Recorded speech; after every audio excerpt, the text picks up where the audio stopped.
চিরকাল রাখবি বেঁধে ইট পাথরের দেয়ালে। দেখতে যাব সূর্য সকাল মেঘ পাহাড়ের আড়ালে। আর কতকাল রাখবি বেঁধে ইট পাথরের দেয়ালে। দেখতে যাব সূর্য সকাল মেঘ পাহাড়ের আড়ালে। চল পালাই অনেক দূরে, চল পালাই, হে হে চল পালাই অনেক দূরে, চল পালাই। হ্যালো হ্যালো হ্যালো, কলটা কেটে দিল।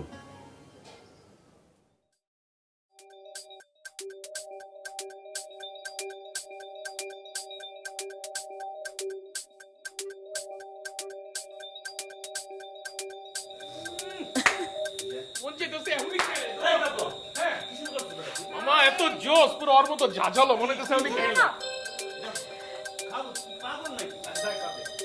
আচ্ছা সবকিছু তো হইলো, ম্যাডাম কখন আসবে? এই ম্যাডাম ডাকা যাবে না, ম্যাডাম ডাকলে কিন্তু 100 টাকা ফাইন দিতে হবে। বললে এলো ম্যাডাম রাখলে 100 টাকা ফাইন দিতে হবে, আর আমরা ফাইন দিব না?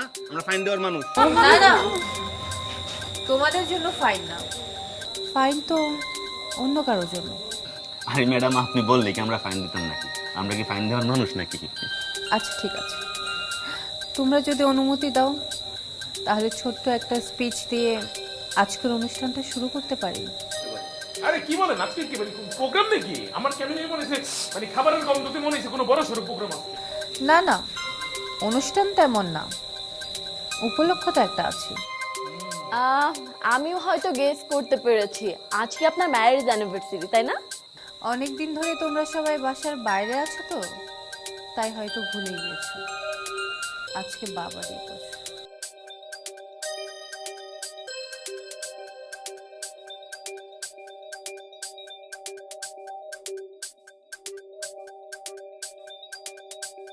তাহলে আজকের এই অনুষ্ঠানটা আমরা বাবাদেরকে উৎসর্গ করতে পারি নাকি? হ্যাঁ জি অবশ্যই। অবশ্যই অবশ্যই। আচ্ছা, আমরা সবাই যদি আমাদের বাবাদেরকে নিয়ে কয়েক লাইন উৎসর্গ করে বলি তাহলে কেমন হয়? খুবই ভালো হয়। আচ্ছা, তাহলে আমরা সিরিয়ালি শুরু করি। কে আগে বলবে? আমি অ্যাকচুয়ালি কখনো আমার বাবাকে নিয়ে কিছুই বলতে পারিনি বা বাবাকেও বলা হয়নি। আমি জানি না আমি আমার বাবাকে নিয়ে কোনো কিছু গুছিয়ে বলতে পারবো কিনা, কিন্তু আমার বাবা হচ্ছে আমার সুপার হিরো। যখনই আমি কোনো প্রবলেমে পড়ি বা কোনো টেনশনে থাকি, আমার বাবাকে কখনোই আমার মুখ থেকে বলা লাগেনি।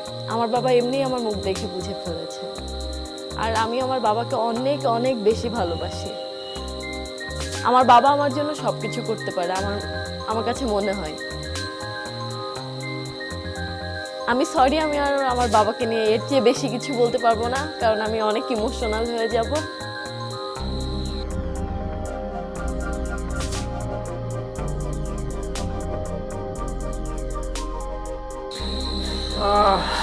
আসলে আমি বলবো আমার বাবা হচ্ছে আমার অনেক ভালো বন্ধু।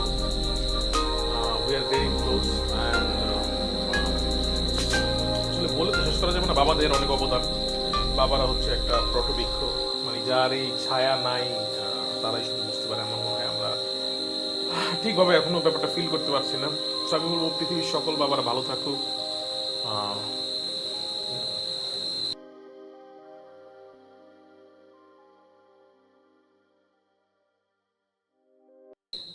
আমার বাবা আমার জন্য সুপার হিরো। আমার বাবা এমন কোনো ইচ্ছে নেই যে আমার পূরণ না করেছে। আর সত্যি বলতে তখন বাবাকে কিছু বলতেই পারি, বলার আগে সবসময় সবকিছু সামনে চলে আসে। বেশ, লাভ ইউ বাবা।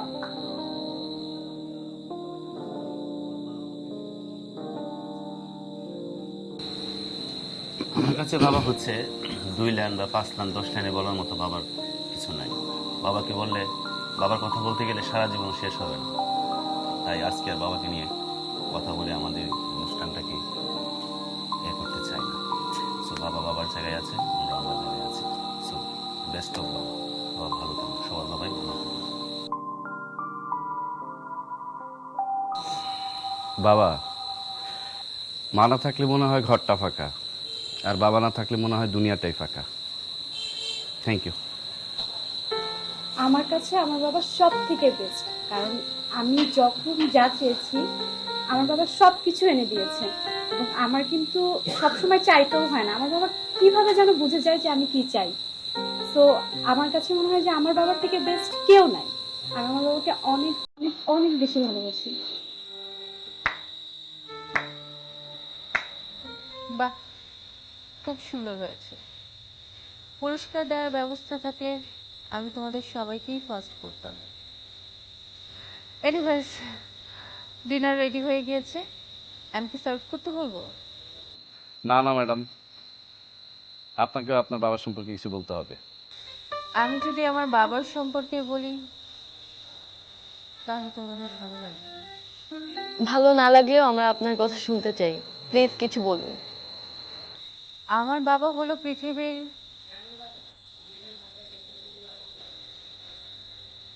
পৃথিবীর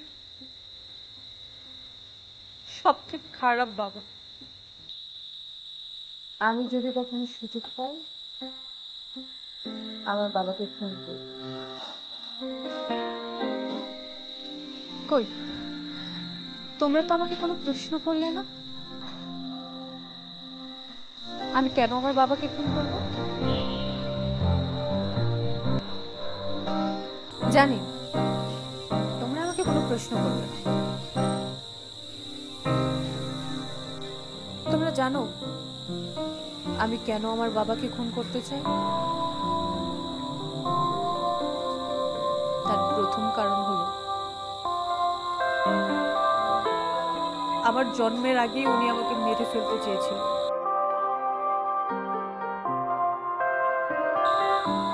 আমার মাকে কখনো সে স্ত্রীর স্বীকৃতি দেয়নি। আমার মা চাইলে হয়তো পারত ডিএনএ টেস্ট করাতে, কিন্তু তিনি সেটা করেননি। প্রতিনিয়ত কষ্ট বুকে চেপে ধুকে ধুকে মরেছে।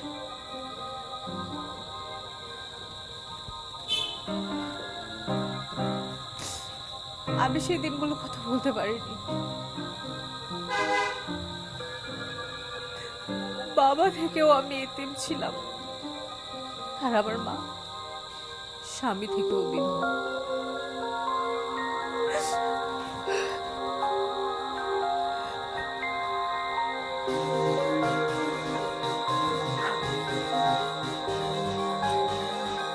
এনিওয়েজ, সরি, আমি একটু বেশি ইমোশনাল হয়ে গিয়েছিলাম।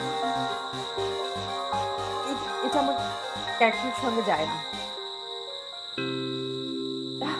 ওকে, আমি তোমাদের জন্য ডিনার সার্ভ করছি, তোমরা চলে আসো। এনজয়।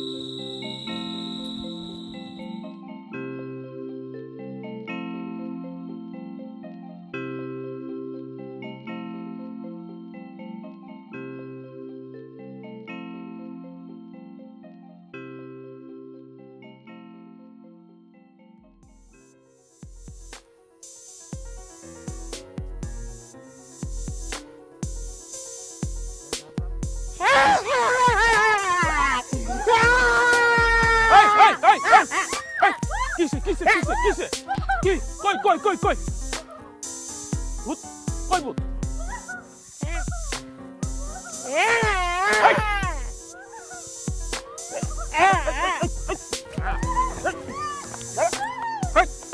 দাঁড়া দাঁড়া দাঁড়া, তোর বুদ্ধ দাঁড়া, চুপ।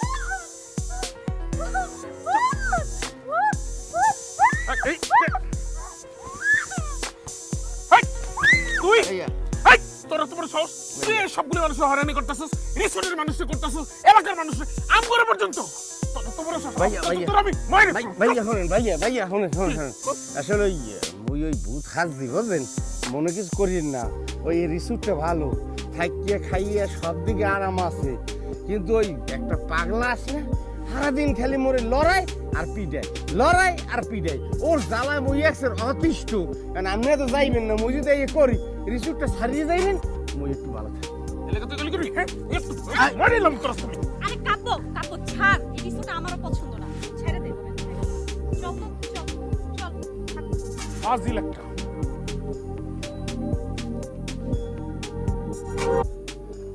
ধরা খাই গেলাম।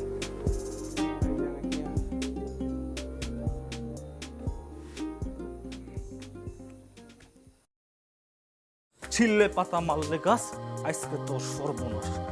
ছিললে পাতা মারলে গাছ, আজকে তো সর্বনাশ।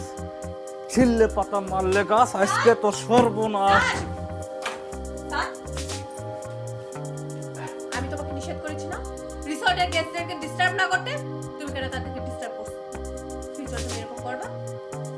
করবা?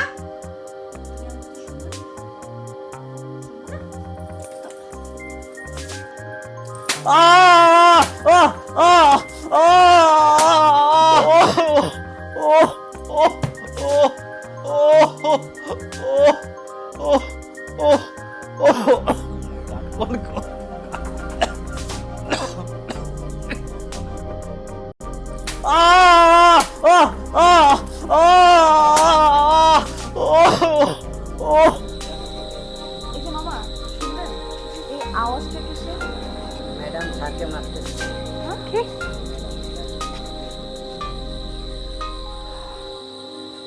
আচ্ছা,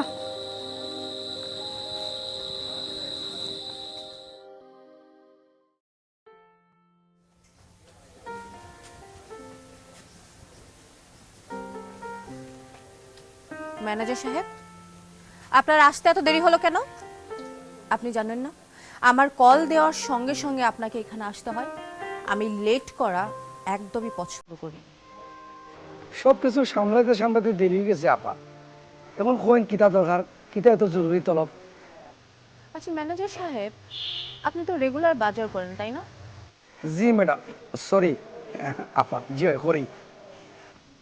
অর্ধেক ম্যাডাম ডাকার জন্য আপনাকে 50 টাকা ফাইন করার কথা ছিল, কিন্তু আজকে আমি আপনাকে মাফ করে দিই। আপা, এটা হইলে আপনার মেহেরবানি। এনিওয়েজ, আপনি তো বললেন আপনি রেগুলার বাজার করেন, তাহলে বলেন তো এখনকার বাজারে সবকিছুর দাম কেন? আপা, সব জিনিসের দাম হুম করে বাড়ি গেছে। আর পেঁয়াজ তো মানে একবারে পুরা তামিম ইকবাল হয়ে গেছে। তামিম তামিম ইকবাল মানে? মানে হইলো পেঁয়াজ তো তামিম ইকবালের মতো সেঞ্চুরি করে নিয়েছে।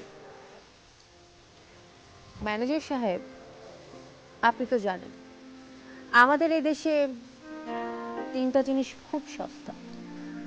জি না ম্যাডাম, জানি না। আপনি যেহেতু জানেন না, সেহেতু আমি আপনাকে বলে দিতে পারি, আপনি চাইলে গুনিয়েও নিতে পারেন। 1 নাম্বার হলো চুন, 2 নাম্বার হলো নুন, আর 3 নাম্বার হলো খুন। ম্যাডাম, খুন? এটা আপনি কিতা কইলা ম্যাডাম? ম্যানেজার সাহেব, এই হারমিটে যে ইংলিশ বাংলা মিলিয়ে টোটাল 8টা পেপার রাখা হয়, আপনি কি একটাও পড়েন না? Sorry madam. যাক, আজকের জন্য আপনার সব ফাইন মাপ। ও হ্যাঁ, যা বলছিলাম, আপনি কি জানেন গত সপ্তাহে মাত্র 500 টাকার বিনিময়ে একটা বাচ্চা ছেলে খুন হয়েছে। অথচ 500 টাকা দিয়ে আজকালের বাজারে 1 কেজি খাসির মাংসও হয় না। কিতা যে হইন ম্যাডাম, 500 টাকায় 500 টাকায় গরুর মাংস হয় না। কিন্তু ম্যানেজার সাহেব, আমার বাজেট কিন্তু 1 লক্ষ টাকা। 100টা 1000 টাকার নোটের 1 লক্ষ টাকা।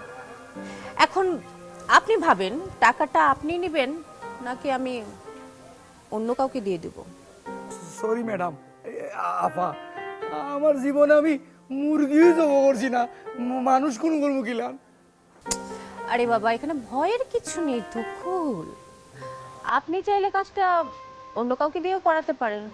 আপনি খুঁজেন কাউকে, সেখান থেকে 50,000 টাকা আপনি আপনার পকেটে নিয়ে নিতে পারেন। আমার কোনো প্রবলেম নেই, বাজেট বাড়লে বাড়বে। কিন্তু অবশ্যই সেটা কাজের পর। তাহলে আপা আমি এখন যাই। যাবেন? আচ্ছা ঠিক আছে, যান। তবে একটা কথা মনে রাখবেন,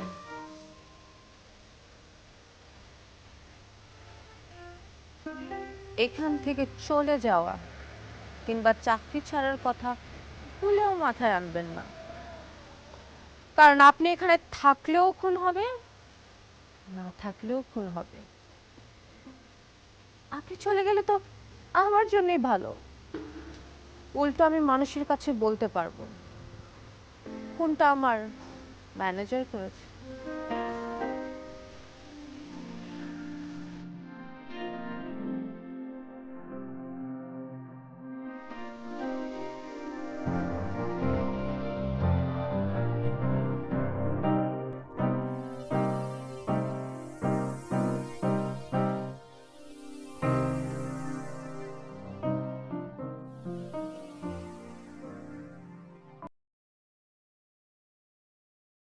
আর কতকাল রাখবি বেঁধে ইট পাথরের দেয়ালে, দেখতে যাব সূর্য সকাল মেঘ পাহাড়ের আড়ালে।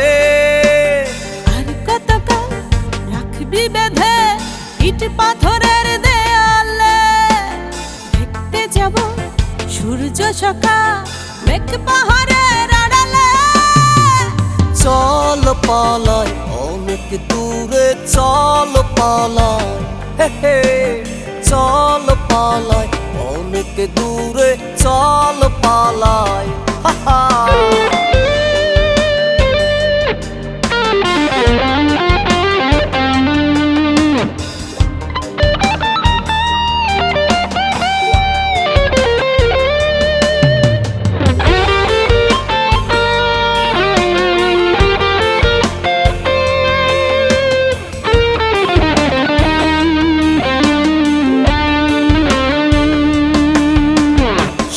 আল্লাহর শিমুল বনে বাঁধবো গান নতুন সুরে, চল পালাই অনেক দূরে। আর কত তুই রাখবি বেঁধে ইট পাথরের দেয়ালে, দেখতে যাবো ফেনীল সাগর মুক্ত মনের খেয়ালে। ফুল